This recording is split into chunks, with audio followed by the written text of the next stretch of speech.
Hola, ¿qué tal? ¿Cómo están? Bienvenidos al canal Seguridad y Defensa Estratégica, una vez más en nuestra transmisión habitual.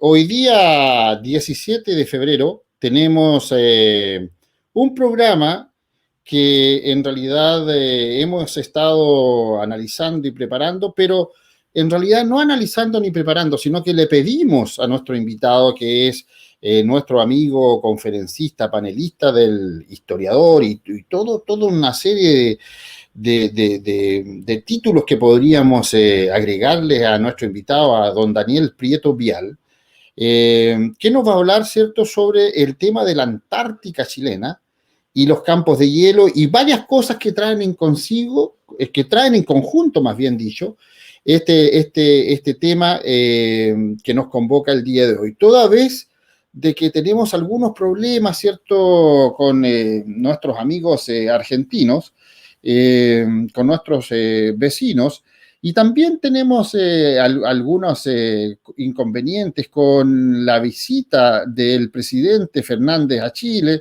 Se dijeron algunas cosas, se dejaron entrever otras, pero en este programa no vamos a armar polémica, en realidad vamos a analizar, ¿cierto?, desde el punto de vista de un patriota, de un chileno, ¿cierto?, como es Daniel Prieto Vial, que tiene una relación muy estrecha con el territorio antártico.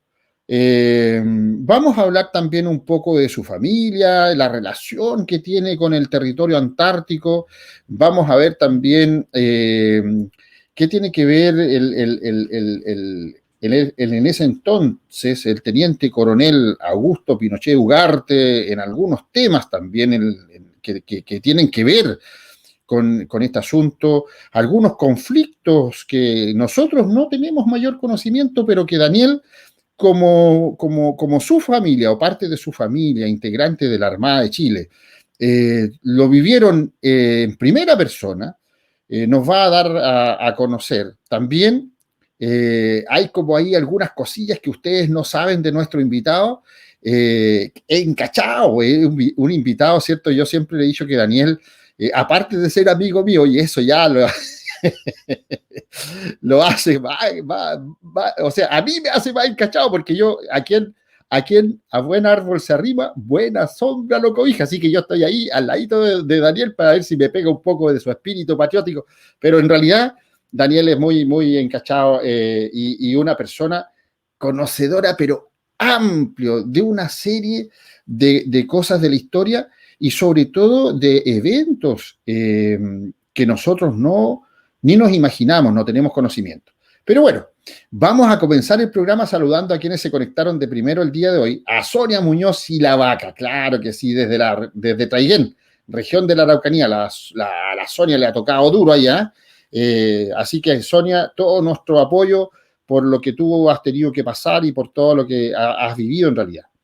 Alejandro Baeza dice, un saludo desde el puerto más grande de Chile, San Antonio, la quinta región. Claro que sí. Fernanda Javiera Fernández, Jackie Moss se conecta también de las primeras, Luis Albornoz, veterano del 78 desde Concepción. ¿Qué más? Luis Albornoz, dijimos, Andrea Garriga, y se siguen conectando todos nuestros amigos que habitualmente se conectan al chat. Un cordial y especial saludo a nuestras moderadoras, a todas las moderadoras del canal y del chat, en nombre de, por supuesto, de su moderadora jefa, en realidad nuestra dama de hierro, Helga Minzenmayer, que está siempre acompañándonos, y ahí está todas las demás moderadoras. En nombre de ella saludamos a todas las demás moderadoras que están en el canal para que no vayan a sentirse que no las nombramos, que no nos acordamos de ellas. No, con mucho cariño a las moderadoras que nos ayudan en esta tremenda labor de mantener el chat ordenado y que no nos vayan a desordenar y a escribir improperio y a decir grosería, etcétera, etcétera. Lo más importante, estimados amigos, es que al invitado de hoy le hemos pedido siempre su colaboración y él con mucho agrado ha accedido. Por lo tanto, les pido encarecidamente que estén atentos a lo que él nos viene a entregar hoy día, estén atentos a todo lo que él nos va a enseñar hoy día, y además de eso, eh, que interactúen en el chat, hagan sus preguntas, hagan sus consultas, opinen en el chat. Si podemos, ¿cierto?, responder algunas cosas y que don Daniel Prieto también interactúe con alguien del chat, vamos a tratar de hacerlo, pero lo más importante de esto es que pongan atención a lo que se está diciendo por respeto a nuestros invitados. Bueno, sin más preámbulos, vamos a dejar, ya lo tenemos en pantalla, vamos a dejar a don Daniel Prieto Vial con nosotros para saludarlo como corresponde. Estimado Daniel, bienvenido al canal Seguridad y Defensa Estratégica una vez más. Gracias por estar. Hola, Arturo, encantado. Aquí estamos, para lo que Claro quieras. que sí. Claro que sí, Daniel. Oye, y estaba mirando las fotografías mientras revisaba el PowerPoint que nos enviaste y chuácate, Daniel. En realidad, yo soy paracaidista, yo en realidad estoy en operaciones especiales, pero más en tierra. Pero a ti te ha tocado duro, ¿ah? Duro desde chiquitito. Amigos, a esta persona que ustedes ven aquí, Daniel Prieto, a los 12 años, escuchen bien, a los 12 años ya estaba pisando tierras australes. A los 12 años ya estaba, ¿cierto?, muy pequeñito, aún siendo un niño, ya andaba recorriendo los terrenos patagónicos, ¿cierto?, la parte de los ventisqueros, etcétera, etcétera, y esos canales ahí eh, que tanto abundan en la zona sur austral, porque de pequeño él tuvo también que visitar el territorio blanco. Así que, ¿qué mejor experiencia y qué mayor conocimiento nos podría entregar una persona, sino en la mismísima persona de Daniel Prieto Vial, quien nos va a hablar sobre la importancia de nuestra Antártica y algunas cosas, algunos episodios que ocurrieron, que de los cuales nosotros no tenemos mayor información, pero que a él le tocó vivir en forma directa y en primera persona, y a su familia también, y gente que ustedes también conocen o que les va a venir a la memoria los recuerdos de algunos episodios. Así que Daniel, entre recuerdos familiares, entre viajes y peripecias, cuéntanos por qué de tal importancia es la Antártica para los chilenos y cómo se inicia todo esto. En la medida que tú me pidas, yo pongo el PowerPoint y vamos a ir revisando las imágenes que ahí tenemos. Pero cuéntanos, ¿qué es la Antártica en sí? La importancia que tiene y qué significa para los chilenos como continente helado. Bueno, ya don Alonso Ercilla y Zúñiga en la Araucana hablaba de Chile y la Antártica famosa. Usaba la palabra Antártica, porque de repente se usa la palabra Antártida. Pero la verdadera palabra castellana original, histórica, de la lengua castellana es Antártica, no Antártida. Nosotros no decimos Amérida, decimos América. Y Chile oficialmente la llama la Antártica. En Argentina, en cambio, por ejemplo, inventaron en los años 50 el término Antártida, que después los españoles y algunos otros han repetido sin mayor conocimiento, porque la verdad es que los mismos españoles reconocen que la verdadera palabra es Antártica. Bueno, Chile tiene una proyección natural a la Antártica, porque nosotros estamos con el Cabo de Oro, en las islas del sur, incluso la isla Diego Ramírez, más cerca que nadie de la Antártica. Y nacimos con esa proyección desde la época del Imperio Español. Hay mucha discusión sobre la pérdida de la Patagonia chilena. Algunos creen que la Patagonia debió haberse quedado en manos chilenas y nosotros la negociamos en 1881. Y si así hubiera sido, nosotros nos hubiéramos quedado con todos los derechos sobre el cono sur de Sudamérica, tanto por el Atlántico Sur como por el Pacífico, hacia la Antártica.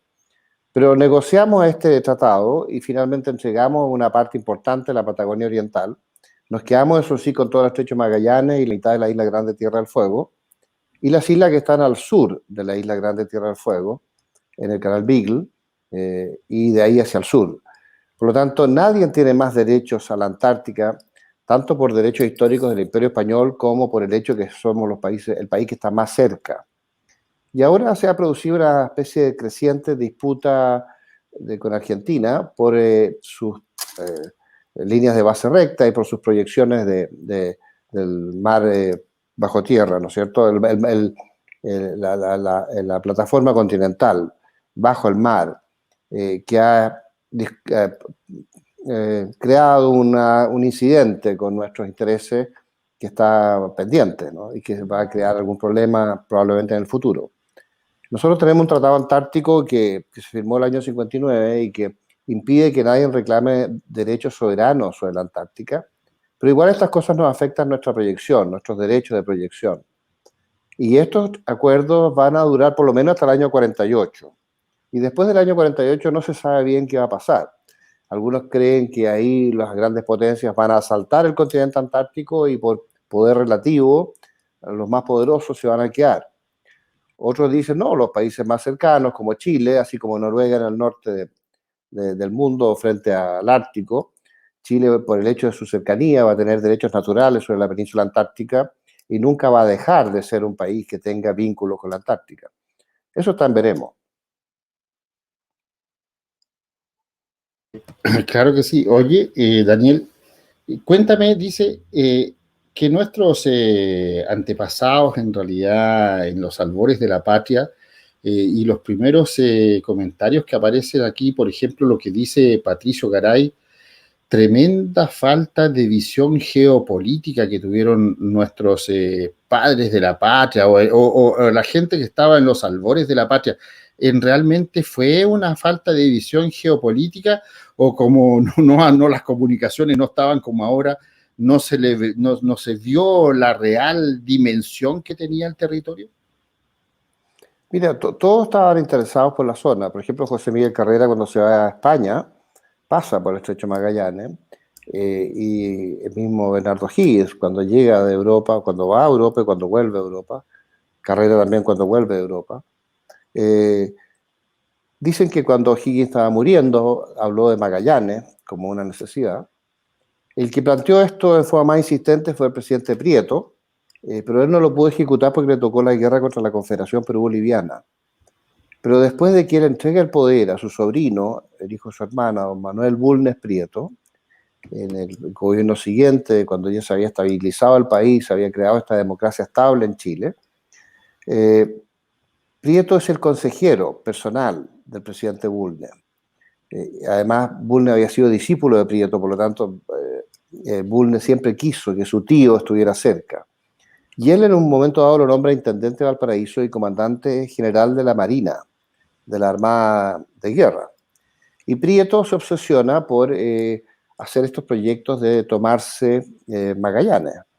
Y él, siendo comandante jefe de la Armada, hace esta expedición con el comandante Guillermos, que hoy día lo llamamos Williams, ¿no es cierto? Pero él se llamaba a sí mismo Guillermos, a pesar de que era de origen irlandés, él se cambia de nombre y se pone Williams, o sea, se pone Guillermos en vez de Williams, ¿eh?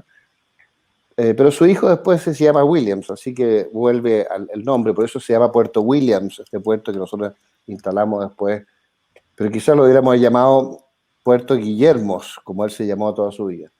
Y él con la corbeta Ancud hace esta expedición por los canales y llega a Magallanes y forma Fuerte Bulnes en 1843, al principio del gobierno de Bulnes, cuando el comandante en jefe de la Armada era Joaquín Prieto, que eso es una cosa que poco se sabe.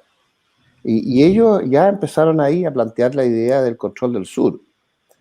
Sin embargo, hemos sabido que tanto la familia Prieto como todos estos próceres de esa época ya tenían una idea de que Chile llegaba más o menos hasta el río Santa Cruz, por la Patagonia Oriental, porque si bien con los planos de Cano y Olmedilla se planteó, cuando se creó el Virreinato del Plata, que el Chile nuevo iba a incluir toda la Patagonia, más tarde el Virreinato del Plata le pidió al imperio extender su zona de influencia por el Atlántico hacia el sur, y hay unos decretos, cuando se crea el municipio de Chiloé, hay unos decretos que establecen que el Chile patagónico va a llegar hasta el río Santa Cruz.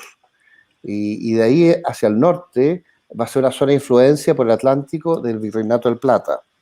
Estos son unos documentos que se han encontrado ahora, tanto por historiadores chilenos como argentinos, que no se conocían cuando se estuvo negociando en 1881 estos acuerdos con Argentina. Por eso es que se creó la sensación en esa época que nosotros habíamos perdido la Patagonia. Pero de todas maneras, en esa época, con estos acuerdos del Virreinato del Plata, después que se creó el año 1776, lo que se garantiza es que Chile era dueño de todo el cono sur, desde el río Santa Cruz hacia el sur. Por ejemplo, el río Gallegos debiera haber sido chileno. Toda la isla Grande, Tierra del Fuego, debió haber sido chileno. La isla de los Estados debió haber sido chileno. Incluso las Malvinas, que está frente a esto, debió haber sido una reclamación futura chilena, a pesar de que en esa época estaba en posesión del Imperio Británico. Así que se plantea esto como una herencia del Imperio Español, pero ya los ingleses habían tomado las Malvinas, y después David Jewett, que era curiosamente un comandante norteamericano que trajo a Chile José Miguel Carrera, a nombre de Buenos Aires se toma las Malvinas en 1833. Pero de acuerdo a los derechos históricos del Imperio Español, Chile también debió tener derechos sobre la isla de las Malvinas por su proyección. Y este antecedente que ha salido a luz ahora hace poco, indica que si nosotros hubiéramos seguido los derechos del uti possidetis juris, o sea, las últimas posiciones del imperio, Chile debió haber sido el dueño del cono sur desde el río Santa Cruz hacia el sur, incluyendo lo que hoy es la ciudad de Río Gallego, incluyendo toda la isla Grande Tierra del Fuego, incluso la parte oriental, y por supuesto todo lo que hay de ahí al sur, ¿no? Y consolidando absolutamente sus derechos antárticos, no solo por el Pacífico, sino también por el Atlántico en la parte más al sur. Claro que sí. Mira, CLHD también pone la siguiente opinión. Dice, pero tengo una duda. ¿Por qué los mapas de Inglaterra y Argentina se superponen en la soberanía chilena antártica? Bueno, hay un argumento de los ingleses de que ellos descubren el territorio de la época de James Cook y que ellos exploran el territorio antes que nadie. Y después los argentinos lo hacen un poco antes que los chilenos y empiezan a operar en esa zona. Sin embargo, hay muchos antecedentes de que loberos chilenos y derechos que daba Chile a norteamericanos y a ingleses y a noruegos, en fin, para loberías, ya en el siglo XIX estaban operando en esa zona, incluso llegaron a la isla de Excepción, que es una isla volcán que hay en la Antártica, donde la parte central navegable de la isla es de aguas calientes, porque es un volcán en medio del mar. Y ahí llegaban estas loberías, tanto de origen chileno como norteamericano, como noruego o ingleses, antes que los argentinos. Así que hay buenos argumentos para pensar que nosotros llegamos antes. Y lo otro que se conoce muy poco es que mucho antes que James Cook, el que descubre la Antártica es un español que opera desde Chile. Se llama Gabriel de Castilla, un joven oficial que empieza a operar tanto en tierra como en la armada del Imperio Español, y con los años él se hace comandante de un buque, y en una oportunidad, por una tormenta, él es arrastrado con otros buques hacia lo que hoy día son las islas Shetland del sur, o sea, hacia la Antártica. Y él es el primero que describe la Antártica, por ahí por el año 1595, no estoy seguro, debería revisar esa fecha, pero Gabriel de Castilla operando desde Chile. Y Gabriel de Castilla, si bien era un español, estaba vinculado al Virreinato del Perú y a la Capitanía de Chile, incluso estuvo combatiendo en la Guerra de Arauco un tiempo. Era un español vinculado a Chile y es más emparentado con los reyes de Castilla, por eso se llama Gabriel de Castilla, porque había antepasados de él que venían directamente de los reyes de Castilla. Y este personaje, Gabriel de Castilla, es el descubridor a nivel mundial de la Antártica, y él opera desde Chile, y es un hombre que fue chileno, como muchos de los conquistadores que operaron desde España hacia Chile y después operaron en Chile, o sea, como Pedro Valdivia, por ejemplo, que no nació en Chile, pero fue el que hizo Chile. Entonces, Gabriel de Castilla también es otro personaje de la conquista y del periodo colonial, que hace Chile y que desde Chile conquista y descubre la Antártica mucho antes, unos 200 años antes que los ingleses con James Cook. Oye, Daniel, dice aquí Gonzalo Paso, efectivamente, y los argentinos, porque nosotros hubo en este asunto, estábamos en pleno combate en este asunto entre los patriotas y los criollos y los realistas, etcétera, etcétera. Pero también después tuvimos otras guerras, dice, y los argentinos aprovecharon de que estábamos en guerra para presionar al gobierno chileno y llevarlo a negociar. Así es, así es. Hubo en una época una idea de que el Chile nuevo era del Río Negro hacia el sur, tanto por la Patagonia Occidental como por la Patagonia Oriental. Y hubo tensiones importantes. De hecho, los argentinos estuvieron pensando en meterse al tratado secreto con Perú y Bolivia en contra de Chile desde el año 1873. Y ya el año 1878, el presidente Avellaneda, con el general Roca, que estaba a cargo del ejército y que era su ministro de guerra, pero además era el jefe de las operaciones militares, plantearon la idea de avanzar desde los fuertes que estaban al sur de Buenos Aires y al sur de Córdoba hasta el Río Negro. Y esa operación se hizo el año 1879. Pero ellos no cruzaron el Río Negro, llegaron hasta el Río Negro. Ahora, ¿por qué no cruzaron el Río Negro? Porque ellos tenían una idea de que en realidad existía este plano de Cano y Olmedilla de la época del Imperio, en que planteaba que del Río Negro hacia el sur era territorio de Chile. Era lo que se llamaba el Chile Nuevo en la época del Imperio. Y sabía que estaban en disputa con Chile, y Chile era un país que tenía una capacidad militar, que ellos estaban evaluando si podían imponerse o no, pero había una posibilidad de una crisis con Chile, así como después hubo una crisis con Perú y Bolivia. Y ellos estaban evaluando la posibilidad de combinarse con Perú y Bolivia. Finalmente en las elecciones, no sé, el senador Dawson, en el límite, consiguió por un voto impedir que Argentina se aliara a Perú y Bolivia. Y también en algún momento dado porque un ministro, un embajador, pero como ministro, como se llamaba en esa época, que se envió de Chile a negociar con el presidente Avellaneda, que se llama José Manuel Balmaceda, le planteó al presidente Avellaneda, o le insinuó, que si Argentina se aliaba con Perú y Bolivia y se intentaba hacer una cosa en contra de Chile parecía a la que se hizo contra Paraguay en la guerra de la Triple Alianza, donde 3 países destruyeron Paraguay completamente, incluso matando a todos los hombres, desde los 14 años hasta los 70, incluso muchas mujeres y niños que pelearon en la última etapa de la guerra también mataron a muchas mujeres y a muchos niños. Fue una cosa, una hecatombe, la acción combinada de Argentina, Uruguay, Brasil contra Paraguay. Y se temió que algo parecido se hiciera contra Chile si es que se combinaba Argentina con Bolivia y Perú. Entonces, frente a eso, Balmaceda le insinuó al presidente Avellaneda de que Chile tenía la opción de combinarse con Brasil. Y a lo mejor esta guerra no iba a ser solo contra Chile, contra Argentina, Perú y Bolivia, sino que iba a ser Chile con Brasil en contra de Argentina, Perú y Bolivia. Y de repente le decía, presidente, usted debe considerar que a lo mejor nosotros terminamos repartiéndonos Argentina entre Brasil y Chile, ¿eh? Y obviamente que esto lo evaluó muy bien Avellaneda y después lo evaluó el presidente Roca, que al año siguiente fue elegido presidente y asumió como presidente de Argentina. Y eso los hizo reconsiderar a los argentinos, porque cuando se desarrolla la guerra del Pacífico y ven en los éxitos que va teniendo Chile, éxito tras éxito tras éxito, las campañas navales, que duró un tiempo, hasta que finalmente nosotros neutralizamos a los buques principales del Perú, y después, una vez que controlamos el mar del Pacífico, pudimos trasladar las tropas terrestres en las distintas campañas que se hizo contra Perú y Bolivia, y después solamente contra Perú, hasta que llegamos finalmente a tomarnos Lima.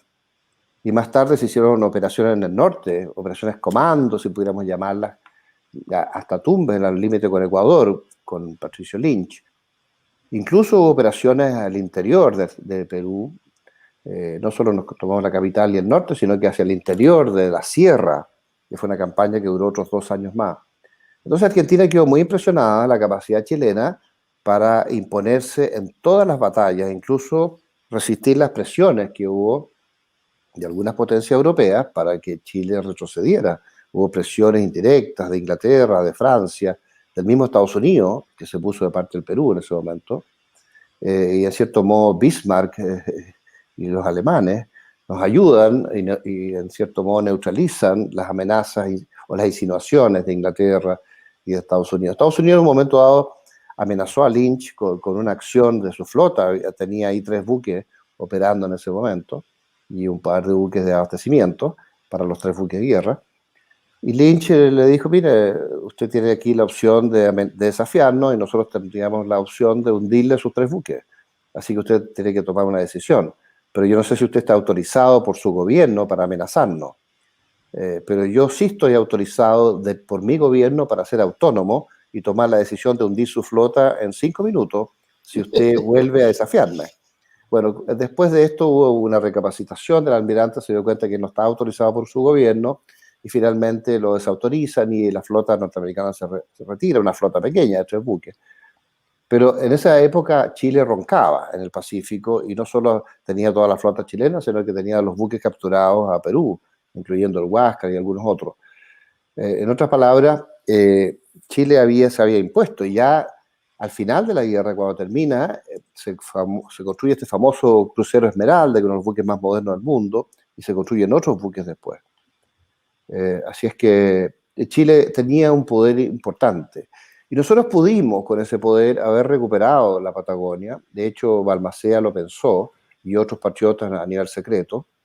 Y esto no se pudo hacer porque mucho más tarde vino la guerra civil interna en Chile entre el Congreso y el Poder Ejecutivo, la famosa revolución contra Balmaceda. Y eso nos neutralizó mutuamente a Chile, porque se dividió el país y se desgastó con esta guerra civil, y eso postergó los proyectos para recuperar la Patagonia, y solamente en 1896, ya casi al final del siglo, Chile vuelve a tener incidentes con Argentina, no tanto porque pretendía recuperar la Patagonia, sino que porque pretendía fijar los límites, que se hizo muy difícil con el Perito Moreno por un lado, por el lado argentino, y con Barros Arana por el lado chileno. Claro que sí. Bueno, habríamos sido, como dices tú, habríamos tenido una salida al Océano Pacífico y al Atlántico, habríamos sido un país bioceánico.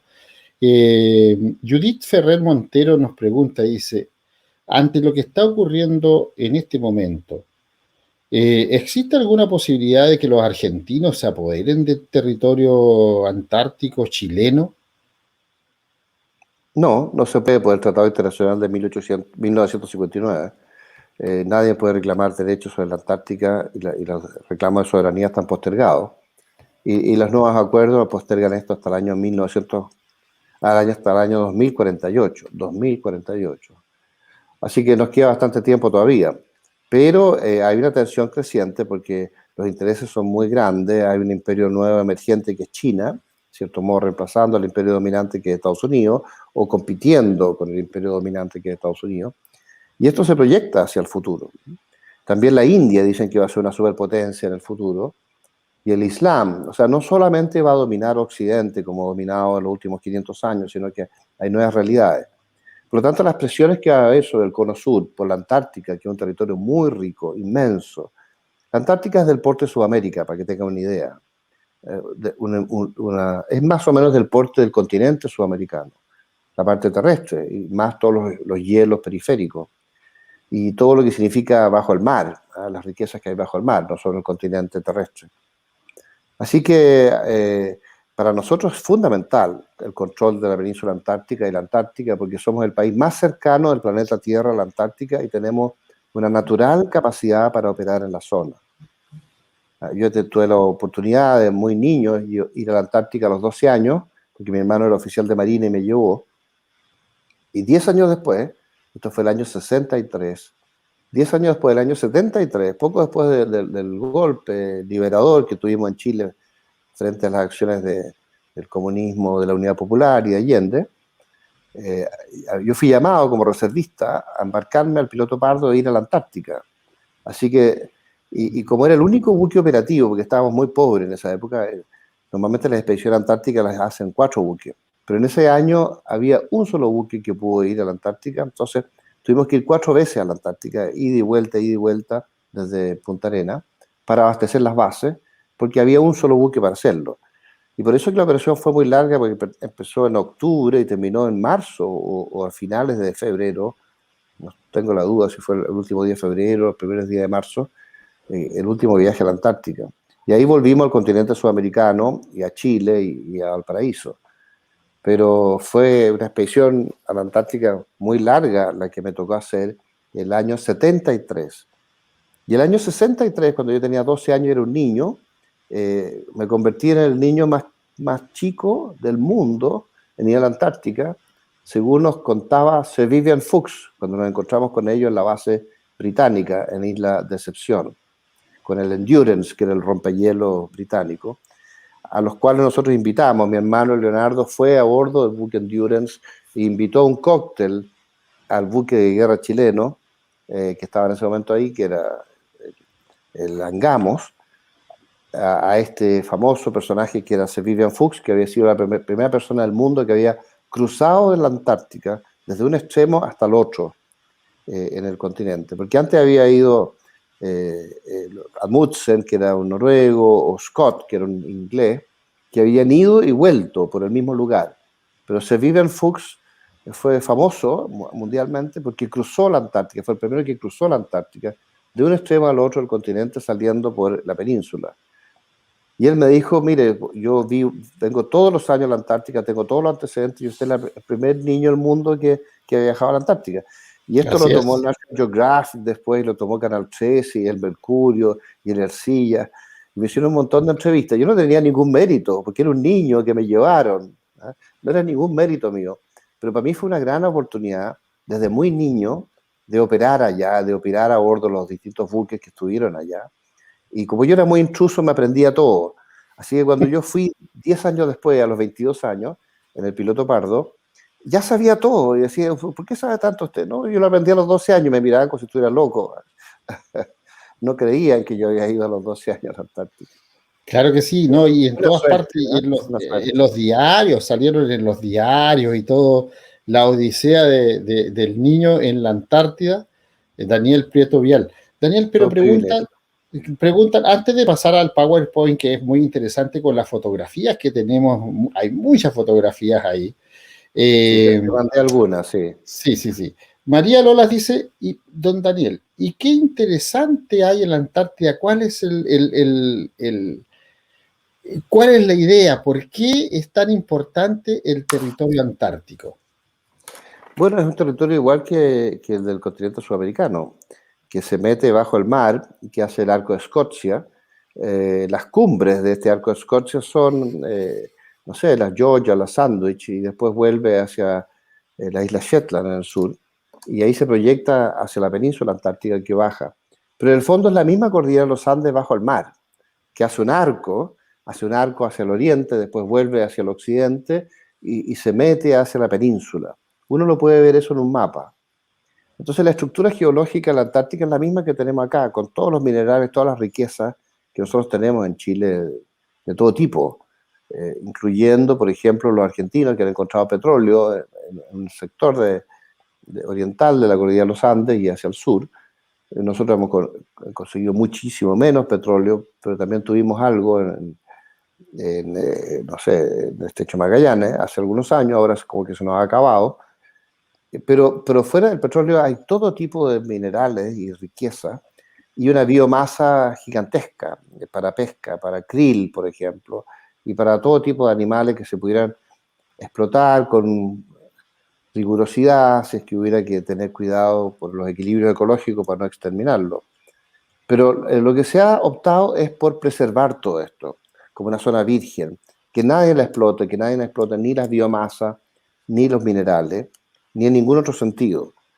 Entonces, se preserva virgen todo este territorio y todos los países que operan en la Antártica tienen la obligación de mantener la limpieza de la zona. Entonces, al final, el mayor valor que se le puede sacar a la Antártica es turístico y también es estratégico. Así que está pendiente la explotación definitiva de la Antártica y no sabemos si la vamos a hacer o si se va a postergar algunas décadas. Yo creo que a la larga se va a hacer, con mucho cuidado, y la riqueza es inmensa. Mira, aquí hay algo muy, muy interesante que pone en el chat Iván Guerrero. Iván Guerrero dice, en el año 2012, el Foreign Office inglés le regaló a la reina Isabel, por sus 60 años en el poder, los territorios reclamados por Chile, nombrándolos territorios de la reina Isabel II. ¿Qué hay de eso, Daniel? Bueno, los ingleses vienen reclamando derechos desde antes de la Segunda Guerra Mundial. Ellos fueron los primeros en reclamar derechos. Después fue Argentina, después fue Chile. Este famoso triángulo que nosotros establecimos ahí en la época de don Gabriel González Videla. No, perdón, en la época de Pedro Aguirre Cerda, el año 47, tengo entendido. Por lo tanto, esos reclamos ingleses han estado siempre. Lo que pasa es que en la práctica nosotros tenemos un vínculo histórico muy grande en nuestra armada con Inglaterra y hay una cierta simpatía mutua de los chilenos con los ingleses que es muy extraña, pero que es real. Y los ingleses nos consideran bastante y nosotros tenemos una gran simpatía por Inglaterra. Es curioso que si bien hay ingleses en Valparaíso y hay una cierta cantidad de inmigrantes ingleses en Chile, no es tan significativa en relación a la población. Sin embargo, la simpatía que Chile tiene por Inglaterra es muy grande y eso se traduce también en ciertos vínculos históricos, diplomáticos y humanos muy fuertes. Quizás se debió en parte a que la guerra de independencia nos distanció de España, a pesar de que nosotros somos herederos del Imperio Español y nuestro natural vínculo debiera ser con España en Europa. Pero este vínculo con Inglaterra se debe a que en parte nos ayudaron a la independencia. Vino la expedición de los Thomas Cochrane para formar la Armada de Chile, la expedición libertadora del Perú, y la formación de la Armada de Chile, que es una armada que optó por los estilos ingleses, a pesar de que la tradición naval chilena tiene mucho de lo histórico del Imperio Español también, y sobre todo por la gente que la opera. Pero hay un núcleo de oficiales ingleses que ha mantenido la tradición de vincularse a la Armada de Chile durante siglos, hasta el día de hoy, y la Armada tiene esta pretensión de seguir el estilo inglés de operar. Y curiosamente es una de las marinas reconocidas por Estados Unidos más efectivas y más eficientes del mundo. Había un artículo en el Proceedings, me acuerdo hace algunos años atrás, que decía Why the Chilean Navy is one of the best trained in the world, decía el artículo. ¿Por qué la Marina de Chile es una de las mejor entrenadas del mundo? Y a los norteamericanos les llamaba mucho la atención esto. Ahora, ¿por qué Estados Unidos sabía esto? Bueno, porque Estados Unidos con la Operación UNITA y con Teamwork North, Teamwork South y todos estos ejercicios, el RIMPAC, ellos hacen ejercicios navales y aeronavales, en fin, con muchos países del mundo, en todas partes, en Europa, en el este de Asia, en el Pacífico, en América Latina. Entonces ellos podían comparar y les llamaba muchísimo la atención la eficiencia, la eficacia de la Marina de Guerra chilena.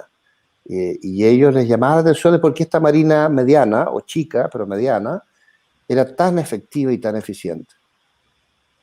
Sí, mira, Jimena nos pregunta, bueno, estas son cosas del chat, en realidad la gente quiere conversar contigo y Jimena dice, ¿es verdad que no se puede viajar a la Antártica sin autorización de los gringos? O sea, se puede llegar a las costas, pero no al interior. ¿Qué hay de efectivo eso, Daniel?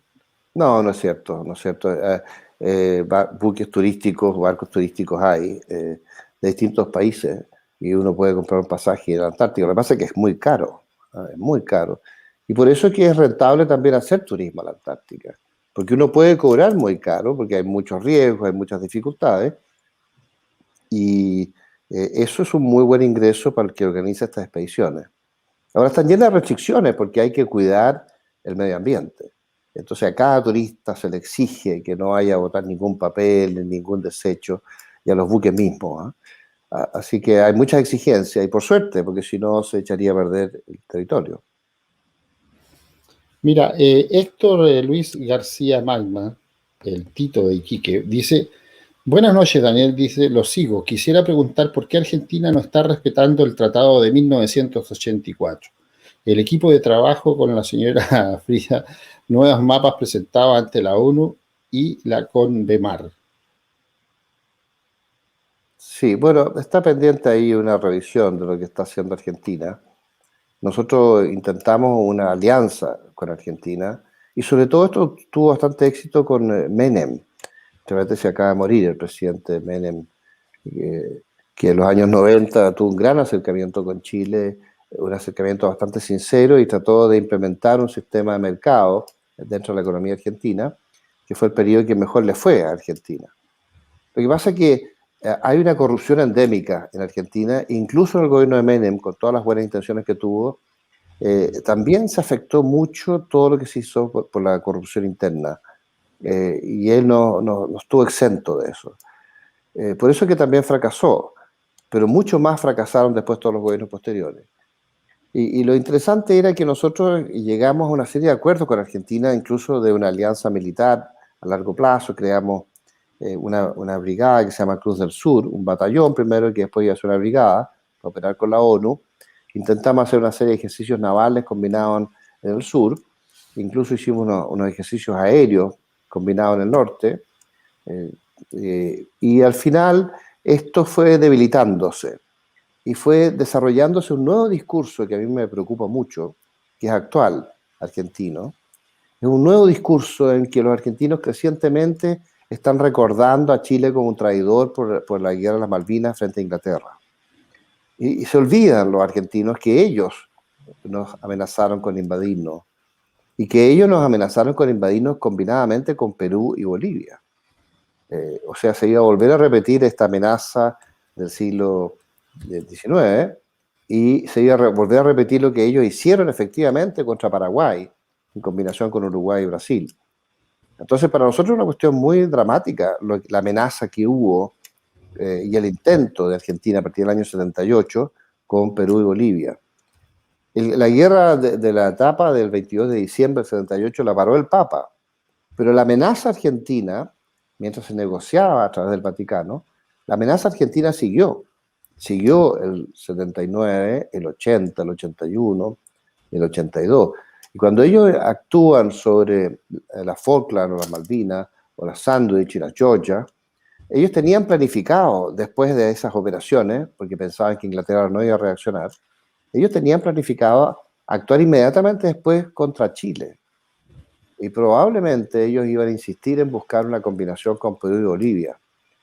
Por lo tanto, Argentina no se debe olvidar que ellos habían amenazado con invadir Chile. Y por eso Chile optó por todas estas posibilidades de combinarse a nivel de información, sobre todo con Inglaterra. Pero se olvidan que Chile siempre impidió que los ingleses operaran desde el territorio chileno hacia Argentina. Se les permitió cierta información, pero nunca se les permitió que los ingleses operaran desde Chile sobre Argentina. Y eso parece no olvidarlo. O sea, Chile fue muy prudente y fue realmente un país neutral, a pesar de que naturalmente sintió simpatías por Inglaterra, porque si Inglaterra ganaba la guerra, en cierto modo nos salvaba a nosotros. Nos salvaba a ser los próximos invadidos por Argentina. Si Argentina hubiera ganado la guerra con Inglaterra, nosotros hubiéramos sido los próximos en ser invadidos. Y cuando pierde la guerra con Inglaterra y se desprestigia el gobierno y cae, Chile respira aliviado de que finalmente no vamos a ser invadidos por Argentina ni por la combinación de Argentina con Perú y Bolivia. Sí. Mira, dice Víctor Herrera, dice efectivamente, y tú que estás en este ámbito, ¿actualmente la Armada de Chile es la más poderosa de Latinoamérica? Sí, hubo una época en que Perú era muy poderoso porque tenía muchos submarinos, tenía algunos cruceros, tenía varios destructores de origen holandés, en fin, y yo la vi como una marina más poderosa que la chilena, pero poco a poco, un poco por las gestiones que muchos de nosotros hemos estado haciendo en un nivel político y la Armada en un nivel operativo, hemos logrado, sobre todo a partir del presidente Lago, recambiar la escuadra con buques holandeses e ingleses de mucho mejor categoría, y ahora último modernizar la escuadra, las 3 fragatas tipo 23 con tecnología muy moderna, y la compra de estas 2 fragatas Adelaida, que si le ponemos los nuevos misiles antiaéreos de largo alcance y los misiles de mediano alcance, Evolve Sea Sparrow, y los Standard 2, va a ser una plataforma de una defensa antiaérea de área muy importante en Sudamérica. Y con esas capacidades ya Chile puede respirar tranquilo. Y es muy difícil para Perú o para Argentina amenazarnos con estas capacidades, y eso nos garantiza la paz. La cuestión es si vamos a ser capaces de mantener estos poderes y estos liderazgos navales en el futuro, tanto en mantenimiento como en capacidad operativa, como en los futuros reemplazos para ir actualizando las tecnologías de acuerdo a lo que esté vigente en el tiempo. Pero efectivamente hoy día la Armada de Chile ha tenido éxito en convertirse en líder sudamericano, y así lo reconoce Estados Unidos y así lo reconocen los países del RIMPAC. El RIMPAC son todas estas potencias que operan en el Pacífico, incluyendo Japón o Australia, Corea del Sur, en fin. Hasta los chinos en un momento dado hicieron un ejercicio en el RIMPAC, pero después ya no, ya por las rivalidades que surgieron con Trump. Así que China no estaba metido en el RIMPAC. Pero en el fondo el RIMPAC es un ejercicio intercontinental en medio del Pacífico, de la isla de Hawái, para ejercitar a todas las marinas de guerra del mundo, para garantizar el comercio mundial, el comercio del Pacífico, el comercio intercontinental en caso de conflicto. En otras palabras, si hay conflicto en alguna zona del Pacífico, que eso no interrumpa el comercio mundial o el comercio intercontinental, porque afectaría demasiado a todas las poblaciones. Claro, oye, a ver, aquí hay algo que está poniendo Alejandro López, dice, ¿qué se puede hacer, dice, con el hecho de que Argentina no respeta el acuerdo de 1998 en sus mapas? Adelanto que viene un video de campos de hielo en el canal, qué sé yo, El Patriota Antiglobalista. Es un asunto de los canales de YouTube. Pero ¿qué se puede hacer con el hecho de que Argentina no respeta el acuerdo de 1998 en sus mapas? ¿Cómo ves tú esa parte? Mira, hay mucha especulación porque se dice que hay un acuerdo secreto que hizo la Cancillería, eh, donde Chile habría aceptado reconocer unos cerros, que los llaman Mariano Moreno, que están profundamente dentro de Chile, y este vínculo geográfico que había entre el monte Fitzroy y el Murallón, pasado por lo que se llama el Círculo de los Artares, que era un límite que se había fijado en 1898, 1898, y que se había confirmado en los acuerdos de 1902, los pactos de mayo de 1902. Ese límite se había fijado y se había aceptado por el lado argentino y chileno, pasando del Fitzroy al Murallón por el Círculo de los Altares. Y sin embargo, esto ha sido cuestionado en el año 1998 en unos acuerdos secretos que no han sido ratificados por Chile, así que por lo tanto no son válidos. Pero si hay algo de cierto en eso, sería muy grave porque se proyecta el límite y se saca de su trayectoria natural histórica, que fue negociada en 1898 a través de un árbitro británico que se llamaba el coronel Holdridge, y se ratificó en 1902. Sin embargo, se sale de esa línea, de esa época, y se proyecta el límite profundamente hacia el territorio chileno, en unos cerros que se encontraron bajo campo de hielo, y después se vuelve hacia el territorio argentino. Entonces es una especie de estrangulamiento del territorio chileno en ese sector, y el territorio chileno queda como a 4 o 5 kilómetros del mar Pacífico, y le impide en el futuro las posibilidades a Chile de, no sé, hacer un túnel bajo campo de hielo o de pasar sobre campo de hielo con tractores especiales para hacer un vínculo físico entre la zona de Aysén y la zona de Puerto Natales y de ahí a Magallanes y de Punta Arenas. A Chile lo estrangularía y le quedaría solamente la posibilidad de irnos por mar siempre. Sería muy absurdo porque para Chile es muy importante el vínculo físico por tierra entre la zona de Aysén y la zona de Puerto Natales. Y si Argentina quiere ser aliado de Chile, porque eso es lo que nosotros buscamos y eso es lo que debiera hacer, no puede pedirle a Chile o exigirle a Chile estrangularlo en ese sector. Y Chile es absurdo que acepte que se llamen Mariano Moreno, unos cerros que están profundamente dentro del territorio chileno. Esos cerros deberían llamarse, no sé, José Miguel Carrera, o Manuel Rodríguez, o no sé, Luis de la Cruz, o de cualquier nombre, pero en ningún caso deberían llamarse Mariano Moreno. Sin embargo, Chile ha sido bastante pasivo en esto. Incluso la Cancillería le ha impedido al ejército operar en esa zona que, según algunos, está en disputa con Argentina. Yo creo que no está en disputa con Argentina porque los límites se fijaron en 1898 con el coronel Holdridge y fueron ratificados en 1902. Oye, Hay algo extraño ahí, hay algo oculto, pero en todo caso eso tiene que revertirse porque no puede aceptarse. Mientras no esté ratificado por el Congreso y mientras no sea algo que sea aceptado por la población, hacer un plebiscito, lo que sea, eso no puede aceptarse. Y si lo aceptáramos, estrangulamos a Chile en su vínculo de la zona central de Aysén con Natalia. mira, Veterano 78 te pone una pregunta y dice, don Daniel, ¿qué importancia geopolítica tiene el INAH? El Instituto Antártico Chileno, el INACH. Bueno, ellos han hecho un esfuerzo histórico importante de promover la Antártica y de difundirla con limitaciones presupuestarias, y hay algunos comandantes, generalmente son comandantes en retiro de la Armada, los que están a cargo del INACH, o algunos personajes de distinto tipo, depende de las épocas, que han tenido bastante éxito en llamar la atención sobre esto, y otros han tenido menos éxito en llamar la atención. Así que es una cosa que varía.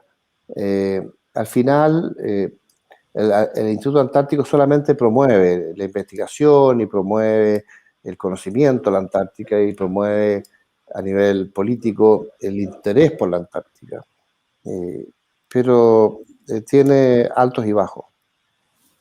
Mira, ¿sabes que a mí me gustaría pasar al PowerPoint para ver unas fotos ahí que nos vayas tú ¿Ya? Okay. diciendo de qué se trata? ¿Te parece? Bueno. Bueno, ok, vamos a preparar esto y se viene muy bueno, patriotas, porque este es un PowerPoint encachado. Así que vamos a ponerlo en pantalla y Daniel nos va a ir explicando de qué se trata cada una de las cosas. Espérenme un poquito porque voy a ponerlo en contexto. Acá estoy en la última fotografía y lo vamos a poner desde el principio. Ahora sí. Entonces vamos a ponerlo para que quede visible y Daniel nos va a ir explicando de qué se trata cada una de las fotografías. Estoy hasta con mosca acá. Sí. Aquí estamos y vamos a agrandarla. Yo no me veo en pantalla, así que tú me vas diciendo cuándo vamos cambiando, ¿ok? Ya. Ese soy yo viajando a la Antártica a los 12 años. Ahí me acuerdo que estábamos frente a la isla Mocha. La isla Mocha es una isla que está frente al Golfo de Arauco, que curiosamente era de mi abuelo. Era de mi abuelo Daniel Vial. Se la quitó Ibáñez el año 30 por un conflicto que tuvo mi abuelo con Ibáñez en esa época, en plena crisis mundial. Hubo mucha tensión política en Chile y al final Ibáñez cae. Pero antes de caer le quitó la isla a mi abuelo, una isla de 17.000 hectáreas, bastante importante, y que mi abuelo había desarrollado durante mucho tiempo. Ahí estoy con mi hermano Leonardo, que fue el que me llevó a la Antártica. Esto estamos en la base O'Higgins, está con bastante deshielo, porque cuando llegamos estaba lleno de hielo, y la segunda vez que pasamos por ahí donde nos sacamos estas fotos, ya no quedaba hielo, me llamó la atención eso. Era cuando veníamos de vuelta.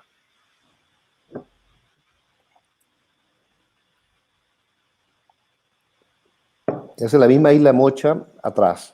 Y mi hermano y yo, cuando yo tenía 12 años, él tenía, déjame pensar, tenía unos 27 años, mi hermano Leonardo. ¿Qué grado tenía tu hermano ahí ya? Ahí era teniente segundo, ascendió a teniente primero al final de la expedición antártica. Él estaba a cargo de la navegación de la expedición, era el oficial de navegación de la expedición, era el especialista en navegación para todos los buques. Okay. Ahí estoy en Puerto Williams, en una escala que hicimos antes de seguir a la Antártica, con alguna persona que estaba ahí en la zona. Y bueno, yo me iba a recorrer los bosques hacia el interior y me retaban porque me arrancaba y me metía en los bosques. Iba a pillar el trauco por ese lado. Ok, vamos avanzando entonces. Ahí está lo que aparece en la arcilla. Aventura Claro, del esa fue primer una de las en la tantas. Antártida. Sí, hubo unos programas de televisión en Canal 13, donde se habló, fueron 3 programas de Canal 13 en distintas épocas, sobre el supuesto primer niño del mundo que fue a la Antártica. Aquí lo dice el Ercilla. ¿Ah? Y Sí, hay y dice lo que dice tú, la Antártida ponen ellos. ahí ellos dicen Antártica. Es un error de la Erika Wexler, que es la periodista, una periodista de origen israelí. Ella vive en Israel hoy día, que estuvo trabajando en Chile una época y después volvió a Israel. Pero ella hablaba de Antártida, que era un concepto que habían inventado los argentinos en los años 50, que se había popularizado en el habla hispánica, de gente que no era muy conocedora del tema. Claro que sí. Y eso es parte del artículo, un artículo bastante largo, pero ahí esa es una página, habían otras. Ahí, bueno, ahí ya tenía como 13 años, porque esa foto me la sacaron al año siguiente, cuando hicieron esta entrevista. Yo fui el Ok, año 63 y esta entrevista fue el año 64. ok. Ese es Ese es tu mi señor padre, padre, te mantengo, sí, ¿sí? mi padre, sí. Oye, tiene así como el aire de los artistas antiguos, ¿eh? Sí, tenía muy buena pinta el papá.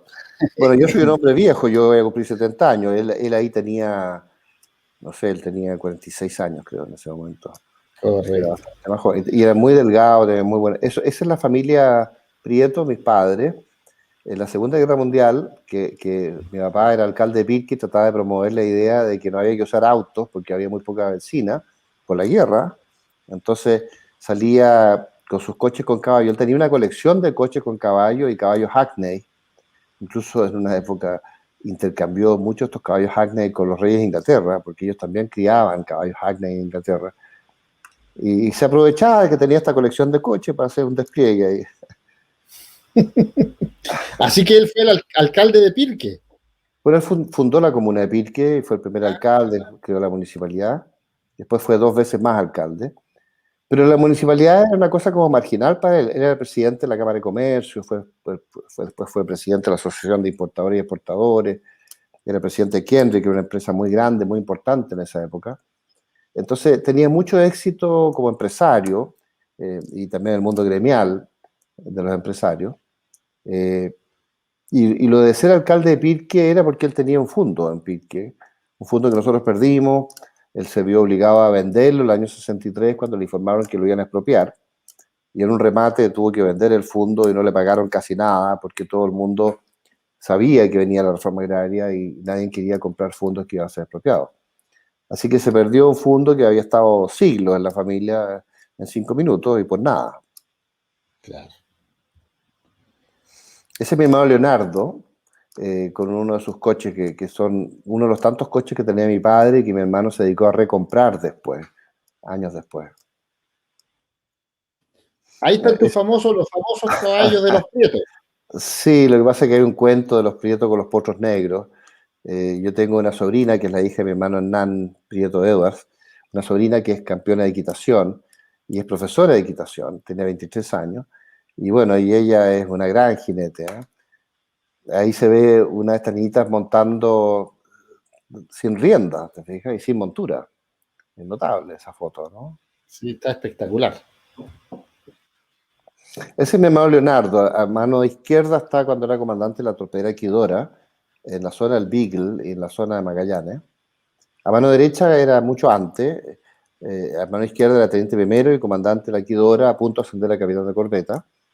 A mano derecha era teniente segundo y era instructor de la escuela naval, muchos años antes. Eso fue el año 78, cuando mi hermano, bueno, ahí estaba en la escuadra. Mi hermano, a mi hermano lo echaron de la Armada por un incidente que él tuvo en el canal Beagle con los argentinos. Lo echó el presidente Frei. ¿Eh? La Armada estaba indignada porque decía, cuando hay que defender el territorio, el gobierno nos echa, ¿eh? En vez de respaldarnos. Mi hermano, siendo comandante de la torpedera Equidora, descubrió unos buques y unos aviones argentinos haciendo bombardeos sobre unos islotes chilenos frente a Ushuaia, los islotes Bridge y Despair. Y él intervino y se metió hacia Ushuaia e informó que esto estaban violando el statu quo. Y después siguió su navegación y 4 horas más tarde, cuando venía de vuelta hacia Williams, lo salió a interceptar el patrullero Irigoyen. Y ahí hubo un incidente en que incluso a mi hermano le dispararon Él tuvo intención de disparar de vuelta. Y bueno, habían algunos oficiales a bordo que también querían disparar de vuelta. Teniente Escobar, me acuerdo, Teniente Román, que era más moderado, pero Teniente Escobar, que era subteniente, quiso disparar de vuelta. Pero lo que nunca se supo de este incidente es que mi hermano iba con el comandante Ibarra, que era un capitán de fragata, que era el segundo comandante de la base Williams. Y el comandante Ibarra le pidió a mi hermano que nunca dijera que él iba a bordo de la Quidora en ese incidente, porque entendió que este era un incidente internacional muy grave y si se sabía que un comandante, un capitán de fragata estaba a bordo, lo iban a culpar a él, porque mi hermano efectivamente consultó con el comandante Ibarra sobre qué hacer y qué no hacer dadas las circunstancias. Y después Ibarra le dice, mire, llame a Williams y consulte. Y mi hermano le llamó a Williams. Y Williams le dijo, no haga nada, váyase a los canales secretos y a los escondites. Y por ningún motivo enfrente al buque argentino. Y mi hermano no enfrentó a los buques argentinos, estuvo con ganas de hacerlo, pero no lo hizo. Eso sí que había amenazado la primera pasada a todos estos buques, estos aviones, cuando los encuentra haciendo tiroteos sobre las islas chilenas. Y a Leonardo lo echaron. Y él nunca fue recibido por el presidente Frei para poder explicarle lo que había pasado. Ahora, curiosamente, había muchas versiones en la prensa de todo tipo. La gente se empezó a imaginar cosas y a especular qué es lo que había pasado realmente. Y el ejército quiso saber qué había pasado realmente y mandó al teniente coronel Augusto Pinochet, subdirector de la Academia de Guerra en esa época, a hacer una investigación independiente para el ejército. Y en Punta Arenas, cuando mi hermano volvió a Punta Arenas, porque mi hermano estuvo navegando 2 meses más después de este incidente, antes que lo echaran, se encontró con el comandante Pinochet que venía llegando a Santiago, le pidió permiso para subir a bordo, le dijo que lo quería interrogar porque el ejército quería saber qué pasó realmente. Mi hermano le dijo, encantado, mi comandante, le explico. Y después el comandante Pinochet le pidió permiso para entrevistar a sus oficiales y para entrevistar a sus sargentos, a sus cabos, a sus marineros. Y mi hermano le dijo, bueno, súbase a bordo, vamos a navegar, yo tengo que ir al sur ahora, no puedo esperarlo más. Y voy a estar ahí unos días en los canales secretos, así usted aprovecha a conocer la zona y todo lo que hacemos nosotros. Una zona maravillosa, inmensa, espectacular, preciosa. Y el comandante Pinochet estuvo navegando con mi hermano unos días, no sé cuántos. Desgraciadamente él murió, así que no le puedo preguntar cuántos días estuvo con el comandante Pinochet a bordo. Pero Pinochet, después de interrogarlo a él, interrogó a sus oficiales, interrogó a sus sargentos, a sus cabos, a sus marineros, y se formó una muy buena impresión de lo que había ocurrido y lo que había hecho mi hermano y lo que había hecho la tripulación de la torpedera en esas circunstancias. El país no estaba en guerra, o sea, nosotros no podíamos entrar en guerra con Argentina porque no estábamos en guerra. Entonces él no podía enfrentar a los buques argentinos ni con torpedos ni con cañones, porque hubiera sido declarar la guerra y él no estaba autorizado para declarar una guerra, ¿no? A pesar de que los argentinos nos amenazaron y nos dispararon, en fin. Y eso fue lo que ocurrió finalmente. A Leonardo lo echaron de la Armada y años después este comandante Pinochet llegó a ser comandante en jefe del ejército y presidente de Chile. Y el general Pinochet, cuando fue presidente de Chile, llamó a mi hermano, que era gerente de operaciones en la petroquímica en Venezuela. Mi hermano, cuando salió de la Armada, le fue muy bien y llegó a tener un puesto altísimo en la Dow Chemical y ganaba una fortuna, un sueldo inmenso que es la petroquímica en Venezuela. Y lo llama al presidente de Chile y le dice, mire, ¿se acuerda de mí? Yo quiero que usted vuelva a la Armada, quiero que se reivindique moralmente. Y mi hermano dejó ese tremendo sueldo, ese tremendo puesto que tenía la Dow Chemical en Venezuela para reivindicarse moralmente y volver a la Armada de Chile. Y estuvo un tiempo en la Armada. Acá se encontró con la situación de que él, que tenía una muy buena antigüedad en su generación, se encontró con que quedó detrás de los demás en la Academia de Guerra y en todos los periodos que generan antigüedad a bordo de otros buques. Mi hermano estaba destinado a ser ayudante del comandante jefe de la escuadra después de su mando en la Quidora, y le faltaban semanas para asumir el puesto de ayudante del comandante jefe de la escuadra y ascender a capitán de corbeta pocos días después, y lo echaron de teniente primero, antiguo. El resultado es que Leonardo vuelve a la Armada y opera ya como reservista, porque había perdido su carrera, porque había perdido 7 años, y se queda porque sabe que hay una crisis con Argentina, y se queda para el año 78. En esta foto está a bordo de un buque de la escuadra, cuando él está operando el servicio de inteligencia externa, servicio de inteligencia que se dedicaba a analizar la situación con los países vecinos. No la inteligencia interna que se dedicaba a la lucha contra el terrorismo, sino que la inteligencia externa que se dedicaba a los problemas estratégicos vecinales. Y él se quedó porque veía que había una posibilidad de guerra con Argentina, con Perú y con Bolivia. Después, cuando no se produce la guerra, Leonardo se retira de la Armada y le dice al presidente Pinochet que él no ve futuro en su carrera. Él pensaba llegar al almirante, ser comandante en jefe de la Armada, tenía muchas ambiciones. No le veía futuro porque había quedado atrás después de 7 años fuera. Pinochet le ofrece ser embajador. En un momento dado le ofrece ser embajador de Chile en Portugal. Y Leonardo le dice, bueno, pero eso me va a durar un par de años porque es una cosa política. Y Pinochet le dice, bueno, lo otro es que usted haga la carrera diplomática y se meta a la Academia Diplomática Andrés Bello y empiece de abajo.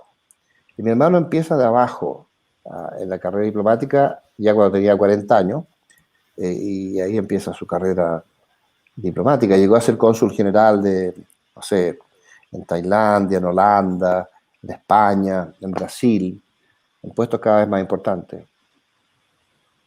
Interesante. ¿Qué es lo que es eso? Ahí está mi hermano Leonardo con el comandante en jefe de la Armada de España, el gran almirante, el jefe de la Armada Española, y hay 2 oficiales subalternos chilenos que acompañan a mi hermano. Esto fue en Cádiz, cuando Leonardo estaba construyendo la torpedera Equidora, porque esas torpederas eran nuevas, y fueron construidas en España, con tecnología alemana, pero hecha en España. Ahí está la torpedera Equidora navegando en invierno en los canales. Ahí se ve, bueno, en unos tantos ejercicios con los buques de la escuadra, cuando iban en invierno a los ejercicios de la zona. Esa es la torpedera con otro camuflaje ahí pintada de negro. Los camuflajes cambiaban, ahí se ve con otro camuflaje, ¿te fijas? Eso era más o menos el buque. Ahí arriba del puente se ve el comandante y uno que otro oficial, y ahí parece que están, no sé, con unas espías porque van a atracar, ¿eh? Se están acercando a un muelle seguramente. Este es mi hermano Leonardo cuando era el cónsul general de Chile en Australia, o sea, en Melbourne, y aquí está con el Governor General, que es el equivalente al presidente de la República de Australia, el jefe de Estado. El Governor General es el jefe de Estado y él representa a la reina de Inglaterra. Y debajo de él está el presidente del gobierno, el primer ministro, que es el que gobierna Australia, pero el jefe de Estado es el Governor General. Bueno, se hizo muy amigo del Governor General y este señor lo invitaba a cazar zorros vestido a la antigua, con estas tenis muy elegantes, y quedó muy impresionado porque mi hermano era un gran equitador. El Governor General no sabía que mi hermano era tan buen equitador, y lo que pasa es que Leonardo había sido campeón de Chile de equitación, y era campeón también de carrera steeplechase con obstáculos, las carreras muy largas, llenas de obstáculos, muy peligrosas, donde mi hermano se especializó durante años. Siendo marino, se entretenía en las tardes, los fines de semana, montando a caballo cuando estaba en Valparaíso, y hacía estos entrenamientos en la caballería. Ahí está con los potros negros, ¿no? El cuento de los prietos y los potros negros. Hay un dicho en la familia que dice que los prietos están muy atrasados porque todavía no se dan cuenta que se acabó la Edad Media, y todavía no se bajan del caballo.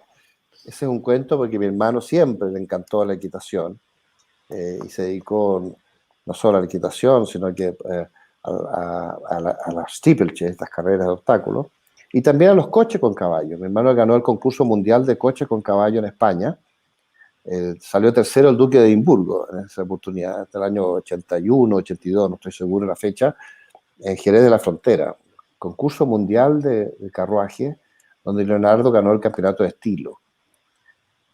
Y salió tercero el Duque de Edimburgo. Ahí está cuando era cónsul general de Chile en Brasil, practicando para un concurso nacional de Brasil, que iba a ser al día siguiente, donde Leonardo salió vicecampeón de Brasil. siendo senior. Esto era para mayores de 50 años. Aquí mi hermano tenía 62 años y salió vicecampeón de Brasil a una edad bastante mayor para eso, ¿no? Esos son todas sus condecoraciones y también sus órdenes de caballería. Él era 4 veces caballero por los reyes de España, por los reyes de Tailandia, por la Orden de Malta, que quizás es la orden de caballería más importante que él tuvo. La más importante, claro. Sí. Ahí está como Ahí los está con caballeros de Malta. Claro, ahí está Leonardo con el presidente de la Orden de Malta de Australia.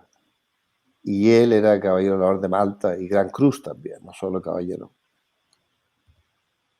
Ahí se muestra, en la visita al Papa anda con su cruz de caballero Claro. de la Cruz de Malta. Es que para el Vaticano la Orden de Malta es muy importante. Es una orden que es muy antigua, tiene más de 900 años.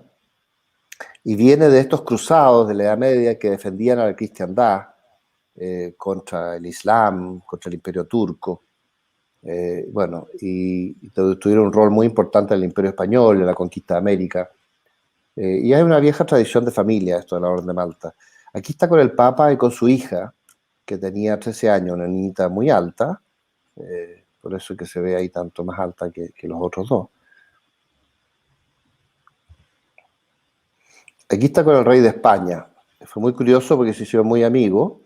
Ahí atrás está el duque de Arcos, que después entraba y le decía al rey que por favor no, dejara de hablar con el cónsul de Chile porque venía el embajador de Turquía que lo estaba esperando. Leonardo se hizo muy amigo del rey porque le decía que él le había presentado a la niña con que él había bailado cuando llegó en el Sebastián Elcano a Chile, el año, puede haber sido el año 56, una fiesta que le hicieron en la Escuela Naval al príncipe de Asturias, porque Juan Carlos todavía no era rey. Y Juan Carlos bailó con esta niña que mi hermano le presentó, que era una niña muy, muy bonita que Leonardo había traído a Santiago. Y el rey le decía a mi hermano, pues hombre, si yo cuando llegaba al Callao quería renunciar a la Armada para volver a Chile a ver a esta niña que usted me presentó. En fin. Se hicieron muy amigos y después mi hermano le entrenaba los caballos a la princesa Cristina, a la infanta Cristina, que se dedicaba a hacer equitación. Y el rey decía, pues Leonardo, usted que sabe tanto de equitación, ayúdeme a entrenar los caballos. Así que Leonardo de repente se iba a las 6 de la mañana a uno de los palacios reales a entrenar los caballos del rey, se duchaba después como a las 7 y llegaba, partía a las 8 y llegaba a las 9 a la oficina, digamos. Y eso lo hizo algunas veces, no lo hizo siempre.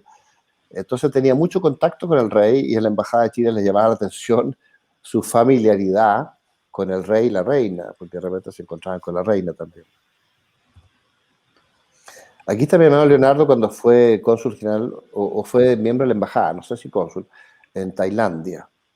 Y aquí está con el rey de Tailandia, en una zona norte cercana a Myanmar. Myanmar es la antigua Birmania, que ahora se llama Myanmar, donde el rey estaba tratando de erradicar el comercio de heroína.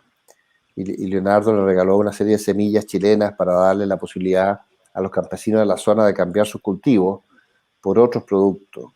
Pero no resultó porque la heroína era mucho mejor, mucho más rentable, así que el rey no tuvo éxito en eso.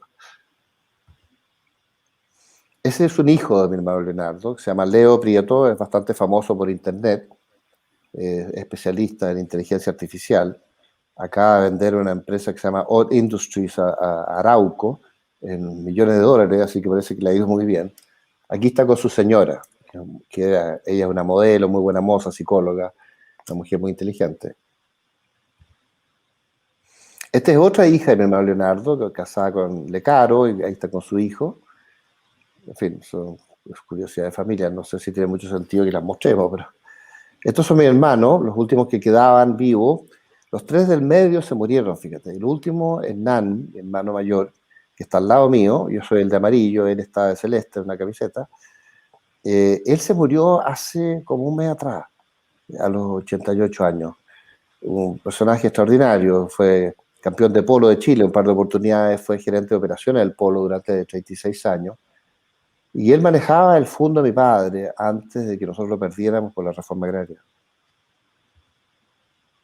Este es mi hermano, mi papá, de viejo ya, no sé, ha tenido como 86 años, 87 años, no sé qué edad tendría ahí, con los hijos de mi hermano Leonardo. Ahí está Leo Prieto y la María y la Luz, sus hijas. Esa es mi mamá, la mamá de Leonardo también. Bueno, ahora comenzamos con las fotos tuyas y en tus viajes, pues, a la Antártida. Sí, ¿Ah? ese es mi viaje a la Antártica el año Esto fue el 73. 73, 74, ¿no?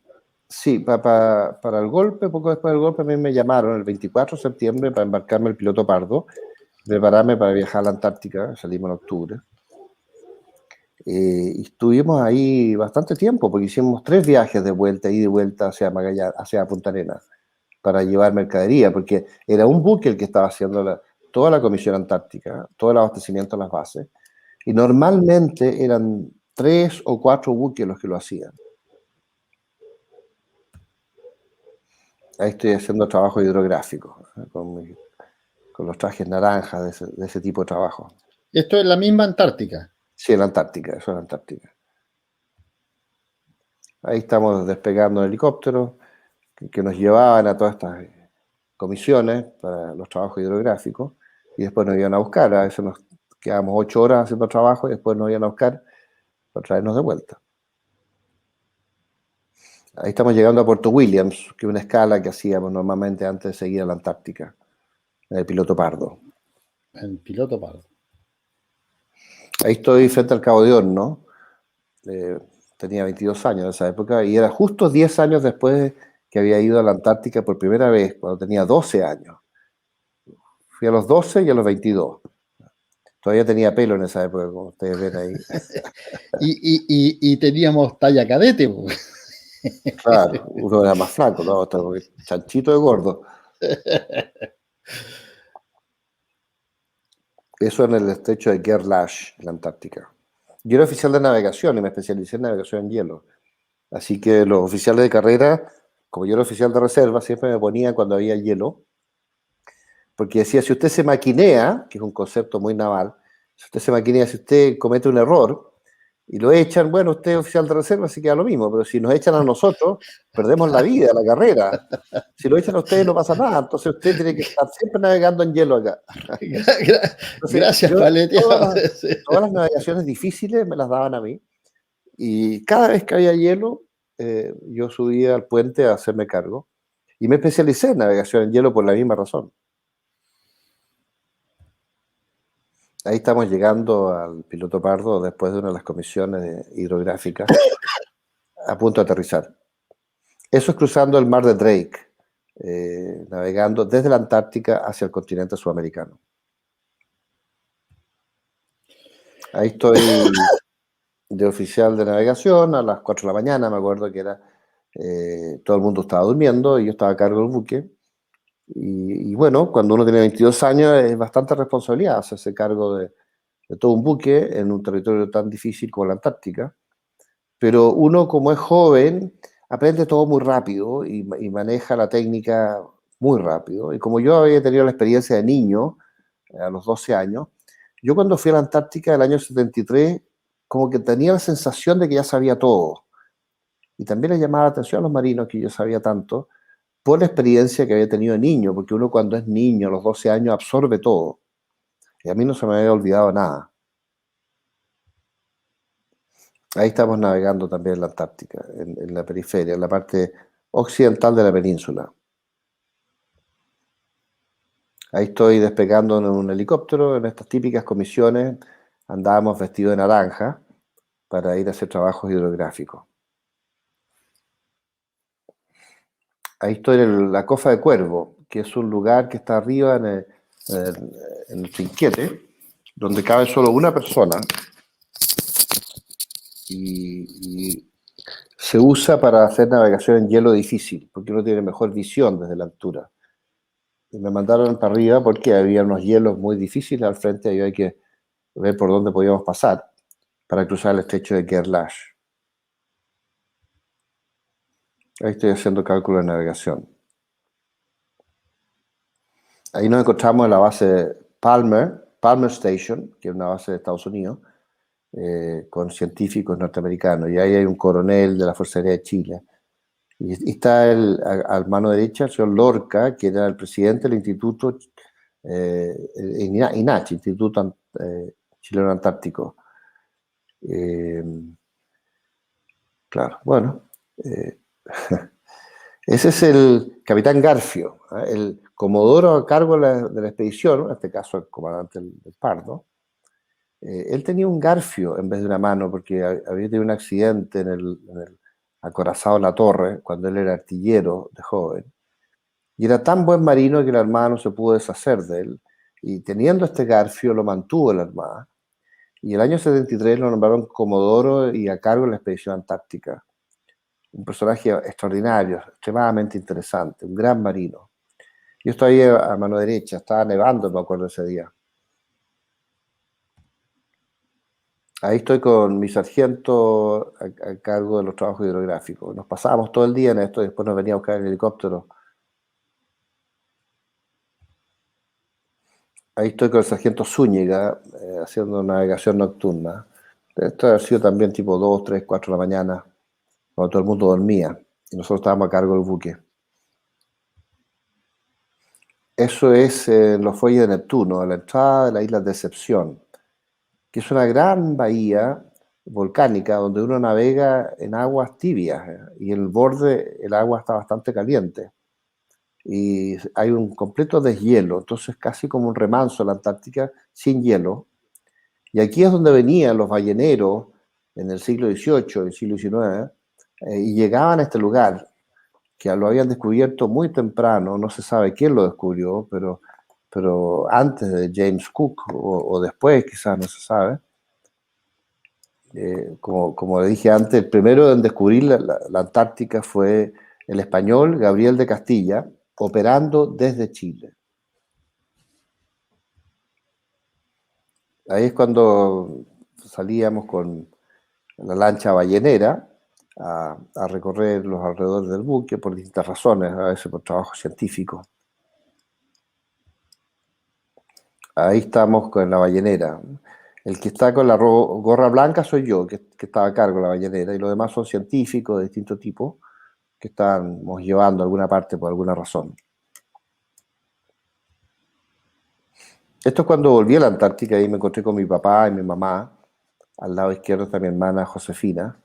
Y bueno, yo había estado mucho tiempo distante, incluso en la época del OP, nosotros estuvimos a punto de una guerra civil, así que andábamos medio clandestinos, preparándonos para la guerra civil. Y ellos durante meses no me habían visto. Y después me tocó ir a la Antártica, así que tampoco me vieron después del golpe. Y aquí nos encontramos en marzo del año 74, después de casi un año que mis padres no me habían visto. Fue muy emocionante. Eso te da una idea de que no hacía mucho calor en la Antártica. Ese es el Endurance, un rompehielo inglés con el cual nos encontramos en la Antártica. Con esa foto terminamos la presentación. Muy bien. Da una idea. Claro que sí.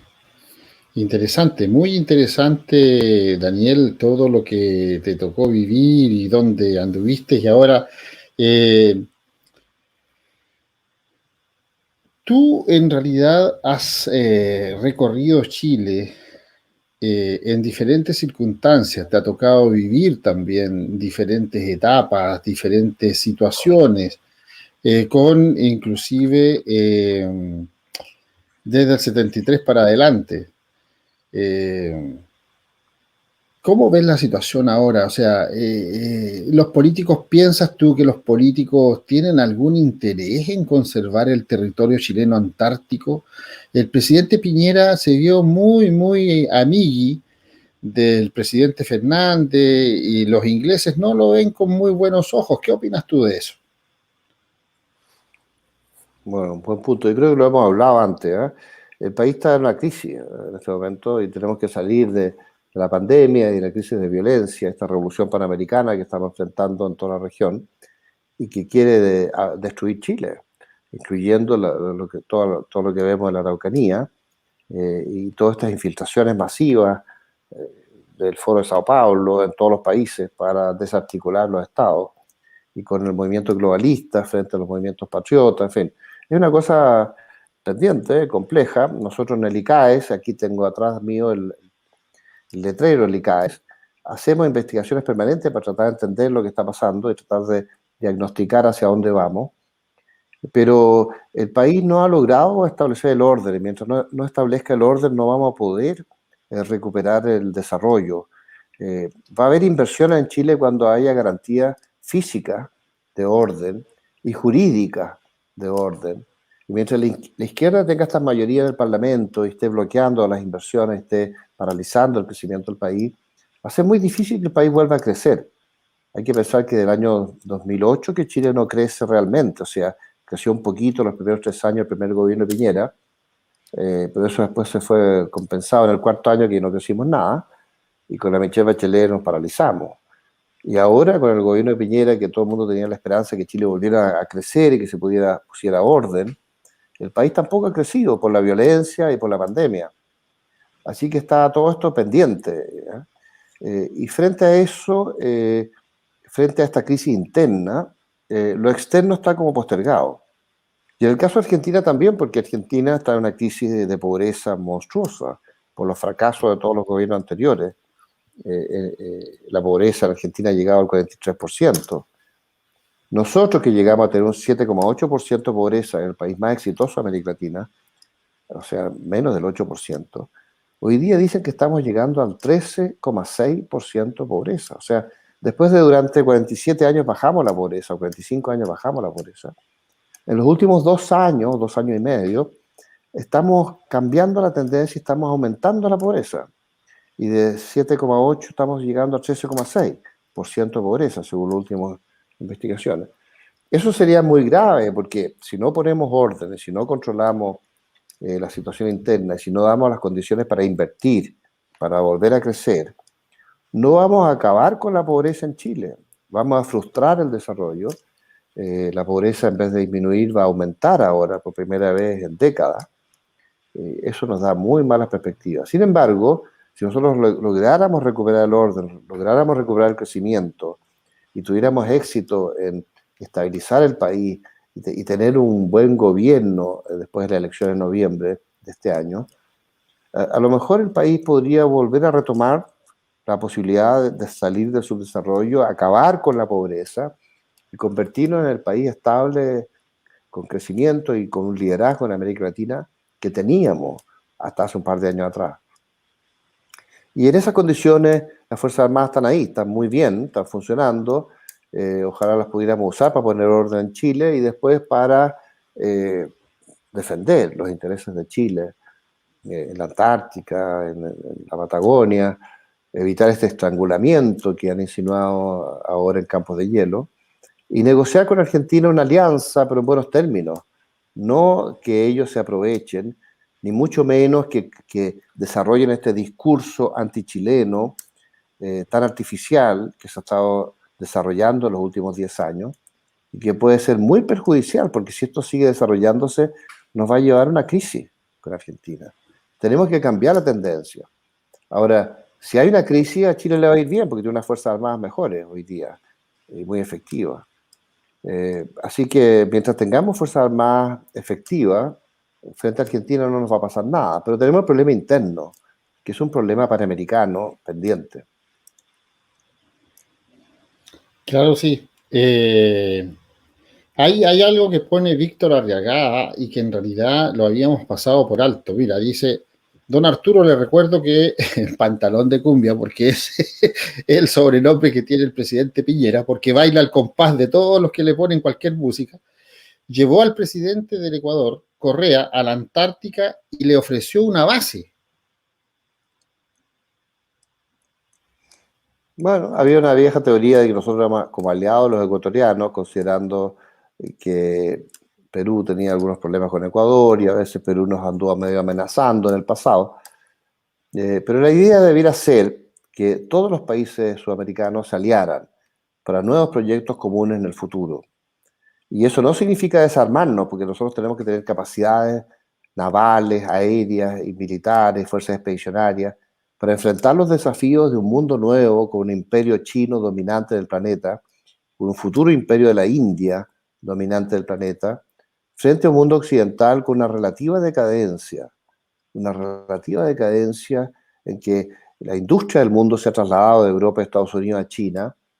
Trump trató de recuperar parte de la industria de Estados Unidos con su esfuerzo en los últimos 4 años, pero no logró ser reelegido, entonces eso también está pendiente. Probablemente Estados Unidos se va a demorar mucho tiempo en decaer y va a ser una superpotencia paralela a la China durante el siglo XXI. Pero en general, el poder incontrarrestable que tenía el mundo occidental sobre el planeta Tierra ya se perdió. Y ahora los poderes emergentes del este de Asia son los dominantes. China, también Japón, Corea del Sur, Taiwán, los países del sudeste de Asia, sobre todo la India. Y La no India solo viene ellos, fuerte. claro, la India viene muy fuerte. Y también el Islam, ¿eh?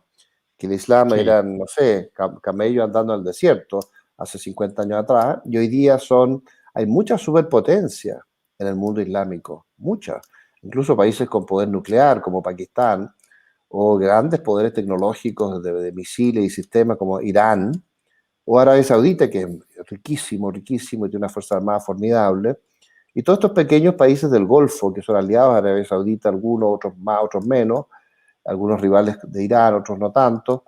Hay una serie de conflictos de intereses cruzados entre los países musulmanes ahí en el Medio Oriente. Pero, no sé, uno ve a Argelia, Argelia es una potencia. Uno ve a Marruecos, Marruecos es una potencia.